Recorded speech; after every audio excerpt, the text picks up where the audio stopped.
Hello students, welcome to my YouTube channel. जैसा कि आप देख रहे हैं, ये एक नया चैनल है। इस चैनल पर मेरा मुख्य उद्देश्य ये है कि मैं आपको बायोलॉजी और केमिस्ट्री, जो कि क्लास 11 और क्लास 12 की रहेगी, मैं उसे आपको पढ़ाने जा रहा हूँ। और इसमें सबसे पहले हम केमिस्ट्री से स्टार्ट करेंगे, जिसका जो सबसे लेंदी एरिया है, जो कि इनऑर्गेनिक केमिस्ट्री का है, वो हम स्टार्ट करेंगे। क्योंकि अक्सर बच्चों को इसको समझने में तकलीफ होती है, इसलिए हम सबसे पहला चैप्टर इनऑर्गेनिक का स्टार्ट करेंगे, जिसका नाम है हमारा पीरियोडिक टेबल।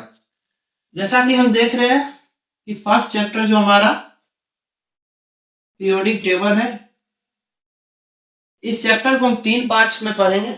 जिसमें सबसे पहला बात आएगा इसमें बेसिक कॉन्सेप्ट्स का, और साथ ही साथ इसमें हम देखेंगे कि जो हमारा पीरियोडिक टेबल है उसका स्ट्रक्चर, पीरियोडिक टेबल जो है उसका हम स्ट्रक्चर देखेंगे। देन इसके बाद हम आगे मूव करेंगे प्रॉपर्टीज के बाद की ओर।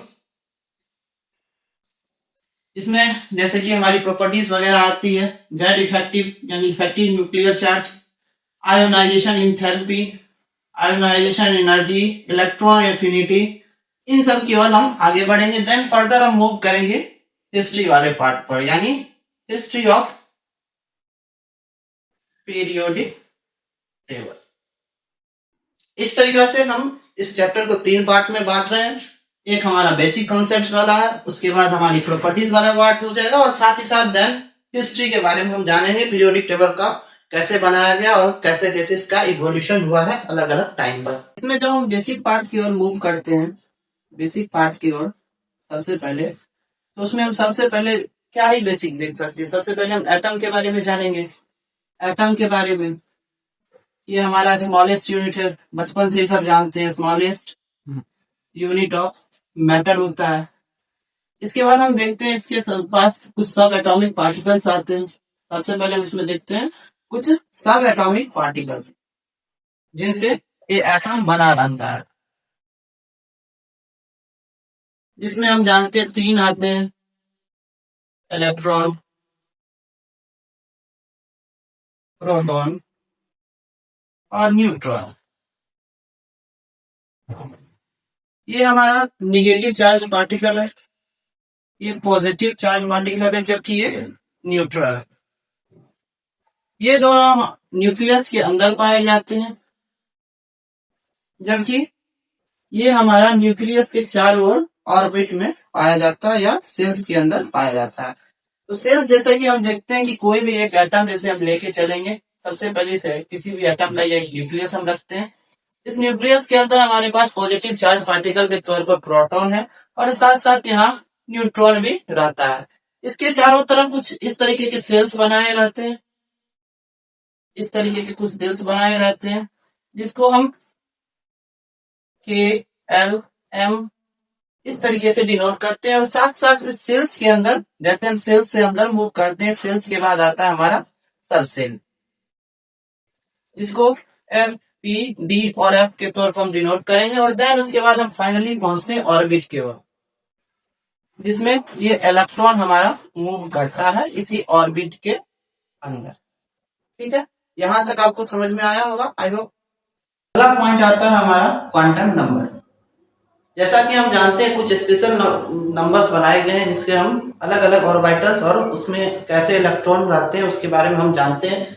जिसमें ये हमारे पास 4 तरह के सेट्स ऑफ क्वांटम नंबर होते हैं। इसमें पहला आता है हमारा प्रिंसिपल क्वांटम नंबर, उसके बाद azimuthal quantum number, then magnetic quantum number, then spin quantum number. जो हमारा फर्स्ट है प्रिंसिपल क्वांटम नंबर, पहला यानी हमारा प्रिंसिपल क्वांटम नंबर, जिसको हम n से डिनोट करते हैं, डिनोटेड बाय n, इसको हम n से लिखेंगे। ये हमारे ऑर्बिटल के नंबर को बताता है। ये हमारे किसको बताता है? ऑर्बिटल नंबर को बताता है। ये इस चीज को भी डिनोट करता है कि इलेक्ट्रॉन न्यूक्लियस से कितनी दूर पर है। इलेक्ट्रॉन टू न्यूक्लियस डिस्टेंस को भी ये डिनोट करेगा। तो सबसे पहला ये डिनोट किससे किया जाता है? इसको हम डिनोट करते हैं n से। देन इसके बारे में है, ये हमारे ऑर्बिटल नंबर को बताता है। देन ये इलेक्ट्रॉन टू न्यूक्लियस डिस्टेंस के बारे में भी बताता है। जिस तरीका से जैसे जैसे हम जैसे जैसे हम न्यूक्लियस से, जैसे मान लीजिए ये न्यूक्लियस है, न्यूक्लियस से जिस तरीका से हम आगे बढ़ेंगे इस तरीके से बढ़ते जाएंगे, हमारा क्वांटम नंबर बढ़ता चला जाएगा। जैसे ये फर्स्ट हुआ, ये सेकंड हुआ, ये थर्ड हुआ, जिसको हम के एल एम से भी वहां दिखाने की कोशिश कर रहे थे, इसी को यहाँ पर डिनोट किया जाता है। इसके बाद एक पॉइंट और आता है जो हमारा पीरियड नंबर है। पीरियड नंबर भी इसी चीज का डिनोशन है, इसी चीज से ये डिनोट करते हैं। जो हमारा क्वांटम नंबर है वही सिमिलर पीरियड नंबर भी होता है। एजीमुथल क्वांटम नंबर जिसको हम AQN कहते हैं, इसको हम डिनोट करेंगे एल से। छोटे वाले एल से हम इसको डिनोट करते हैं। ये किसी भी ऑर्बिट का कोई भी ऑर्बिटल हम देख रहे हैं जिसके अंदर इलेक्ट्रॉन बताए थे हम रहता है, उसके शेप को बताता है कि वो उसका शेप कैसा होगा। इसकी वैल्यू 0 to n-1 के बराबर होती है, जहां n हम क्या मान रहे थे, क्या माने थे, n को प्रिंसिपल क्वांटम नंबर। उसके बाद हम वैल्यू ऑफ एल के बारे में हम देखेंगे कि ये एनर्जी लेवल के बारे में बताता है। एनर्जी लेवल हमारा क्या था, जैसे हम देख रहे थे कि हमारा जो ये प्रिंसिपल क्वांटम नंबर था ये सेल नंबर को बता रहा था। उसी तरीका से ये जो अलग अलग सेल है के एल एम एन जितने भी सेल है उसके अंदर हमने बताया था सबसे बाद स्टार्टिंग में ही किसके अंदर सब सेल्स पाई जाती है, ये उसी सब सेल के नंबर को भी इंडिकेट करता है, जो कि हम बताए थे आपको एस पी डी और एफ की तौर पर हम उसको डिनोट कर रहे थे। अगर एल हमारा 0 के बराबर होगा तो वो हमारे एस को डिनोट करेगा, अगर एल बराबर 1 होगा वो पी को डिनोट करेगा, अगर एल बराबर 2 होगा वो डी को, जबकि 3 होगा एफ को, डॉट और सो ऑन। इसी तरीके से इसको हम डिनोट करते चलते हैं। यानी सबसे पहले एल मतलब एजीमुथल क्वांटम नंबर, ये शेप ऑफ ऑर्बिटल को बता रहा है, ये 0 to n-1 तक रहता है, और साथ ही साथ इसकी वैल्यू सब सेल को भी बताती है, जिसमें एस को 0, बी को 1, डी को 2 और एफ को 3 से हम जानते हैं। अगला आता है हमारा मैग्नेटिक क्वांटम नंबर, जिसको हम एम से डिनोट करते हैं। ये ओरिएंटेशन ऑफ ऑर्बिट के बारे में बताता है कि किस एक्सिस में ऑर्बिट होगी। जैसे मान लेते हैं कोई हम एक ऑर्बिट लेके चलते हैं, मान लीजिए ये हम लेके चले, ये एक्स एक्सिस है, ये वाई एक्सिस है। इसमें अगर मान लीजिए हमारा पी ऑर्बिटल हम बनाते हैं, कुछ पी ऑर्बिटल इस तरीके से दिखता है, तो ये हम देखेंगे इस एक्सिस में ये है। इस चीज को भी डिनोट करने का काम ये मैग्नेटिक क्वांटम नंबर करता है। इसकी वैल्यू इस एजीमुथल क्वांटम नंबर की -2 प्लस तक होगी। यानी अगर मान लीजिए हम लेके चले एक वैल्यू हमारी एल है, तो -L2 प्लस एल तक इसकी वैल्यू फ्लक्चुएट करती रहेगी। अब हम इन तीनों का कंपाइल करके एक जगह एग्जांपल लेके चलते हैं, जिसमें हम तीन को पढ़े हैं, प्रिंसिपल क्वांटम नंबर, उसके बाद एजीमुथल क्वांटम नंबर और देन मैग्नेटिक क्वांटम नंबर। अगर हम देखते हैं प्रिंसिपल क्वांटम नंबर हम 1 लेके चलते हैं, अगर n बराबर हम 1 लेके चल रहे हैं तो l की वैल्यू जो आएगी, ये हमारा जो l था, ये हमारा n था और ये हमारा m था, तो l की वैल्यू जो आएगी वो यानी 0 हो जाएगी, क्योंकि l 0 to -1 चलता है। तो ये अगर हम n-1 करेंगे, यहाँ 1-1 करेंगे तो 0 हो जाएगा, ऑब्वियस है। और m जो होगा ये भी हमारे लिए क्या हो जाएगा, अगर इसको हम 0 लेके चल रहे हैं तो इसकी वैल्यू -L2 प्लस L की ओर चल रही थी, और अगर यही 0 है तो ये भी कुछ नहीं होगा, तो 0 हो जाएगा। तो देन अगर हम ऑर्बिट देखने जाएंगे तो L बराबर 0 के लिए हमारे पास क्या था, S था, और S में अगर हम देखने जाए तो ये किसी एक्सिस को लेके नहीं चलेगा, क्योंकि इसके पास ना X एक्सिस हो जाएगी, ना Y होगी, ना Z होगी, क्योंकि इसकी वैल्यू भी 0 है। देन इसीलिए हमारे पास एस एक्स भी नहीं होता, एस वाई भी नहीं होता और एस जेड भी नहीं होता, तीनों पॉसिबल नहीं है। एस जो है सिंगल एक्सिस में रहता है।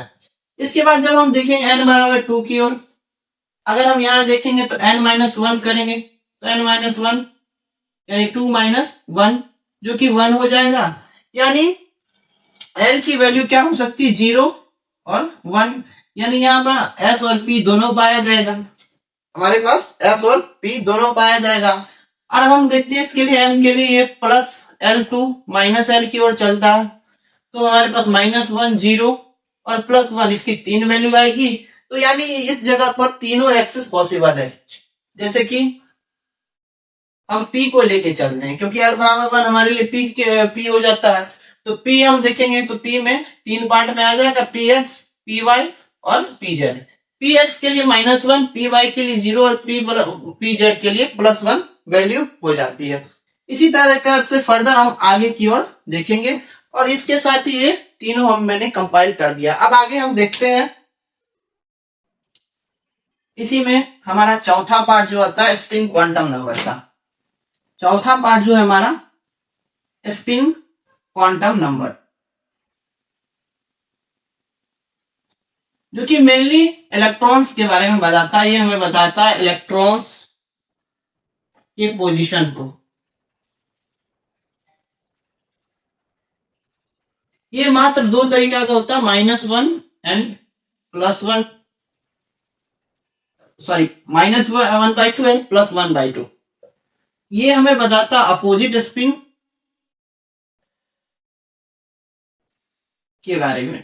माइनस का मतलब ये अपोजिट होगा। जब हम इलेक्ट्रॉन भरते हैं किसी भी ऑर्बिट के अंदर, जैसे मान लीजिए हमारा p ऑर्बिट है, p ऑर्बिटल लिए ये px है, py है और pz है, तब हम क्या करते हैं, एक सीधा ऐसे लिखते हैं, ऐसे करके भरते चले जाते हैं, और एक उल्टा। ये सीधा उल्टा लिखने का मतलब कारण भी इसी स्पिन क्वांटम नंबर से होता है। इस तरीका से हमारे चारों क्वांटम नंबर खत्म हुए। अब हम आगे बढ़ते हैं। अब आगे इसके इसी बेसिस पर, यानी क्वांटम नंबर के बेसिस पर कुछ इंपॉर्टेंट फॉर्मूला कहिए या कुछ इंपॉर्टेंट रिलेशंस आते हैं, जिसमें हम देखते हैं कि कहीं भी मैक्सिमम पॉसिबल सब सेल अगर किसी सेल में देखते जाते हैं तो वहां नंबर और क्वांटम नंबर जो हम देखते हैं, जितना ये सबसे ज्यादा मैक्सिमम क्वांटम नंबर होगा या पीरियड नंबर होगा उसी के बराबर होगा। अगर हम लेके चलते सेकेंड पीरियड या सेकेंड क्वांटम नंबर की ओर, तो सेकेंड क्वांटम नंबर में 2 आता है, 0 और 1, s और p। अगर 2 है तो इसका मतलब 2 सब सेल है हमारे पास। उसी तरीका से अगर हम देखते हैं कि maximum possible orbital in given shell, अगर किसी भी सेल के अंदर हम ऑर्बिटल के नंबर हम देखने जाएंगे तो ये n² के बराबर होता है। अगर हम n बराबर 3 लेंगे तो ऑब्वियस है यहाँ पर l बराबर 0, 1, 2 आएगा, s, p और d तीनों आ जाएंगे, क्योंकि 0 के लिए s, 1 के लिए p और 2 के लिए d आता है। तो इसको हम देखते हैं n² यानी 3 का स्क्वायर बराबर 9। अगर हम सेल बनाने में जाके देखना चाहें तो s के लिए सिंगल डब्बा, p के लिए 3 डब्बा और d के लिए 5 डब्बे होते हैं। तो टोटल कितना हो गया, 3, 1, 4 और 5, 9 के बराबर आ जाता है। उसी तरीका से हम मैक्सिमम पॉसिबल इलेक्ट्रॉन हम देखना चाहें किसी भी सेल के अंदर तो ये 2n² के बराबर होता है। और अगला इसके बाद मैक्सिमम नंबर ऑफ ऑर्बिटल हम देखें कि किसी भी गिवन सब सेल L के अंदर मैक्सिमम नंबर ऑफ ऑर्बिटल कितना होगा, तो ये 2l+1 के बराबर होता है। अगर हम लेके भी चले एग्जांपल के तौर पर l बराबर 3, तो नंबर ऑफ ऑर्बिटल इसके अंदर 2 × 3 और +1 7 हो जाएगा। जैसे l बराबर 3 अगर हम देखते हैं, हमारे पास 2 है, यहाँ l बराबर 3 किसके लिए हो जाता है, f के लिए l बराबर 3 आता है। f में हम देखते हैं कितने डब्बे पाए जाते हैं, टोटल 7 होंगे, 1, 2, 3, 4, 5, 6 और 7। तो इसके पास कितने इलेक्ट्रॉन हो जाएंगे टोटल, 7 में 14 इलेक्ट्रॉन। ठीक है। उसी तरह maximum electron in any subshell कितना हो जाता है, 4l+2। अगर हम यहाँ पर भी देखें तो ये जस्ट इसका डबल हो रहा है। अगर इस तरीका से देख रहे हैं इसमें दो हम डबल करते हैं डायरेक्ट, और इसको भी ऐसे देखें 2l+1 को भी हम करें इंटू 2 कर दें तो 2 × 2 4l+2 के बराबर आ जाता है। यहाँ पर हम इस वीडियो को रोकते हैं और साथ साथ हम ये बोलना चाहेंगे कि आप मुझे 10 से 15 मिनट या मैक्सिमम टू मैक्सिमम 20 मिनट रोज दें। मैं आपको पूरी केमिस्ट्री और पूरी बायोलॉजी जल्द से जल्द कंप्लीट कराऊंगा। आप मुझे समय दें, मैं आपको नंबर्स दूंगा। Thank you. मेरे चैनल को लाइक करें, सब्सक्राइब करें और इस चैनल को फॉलो करें।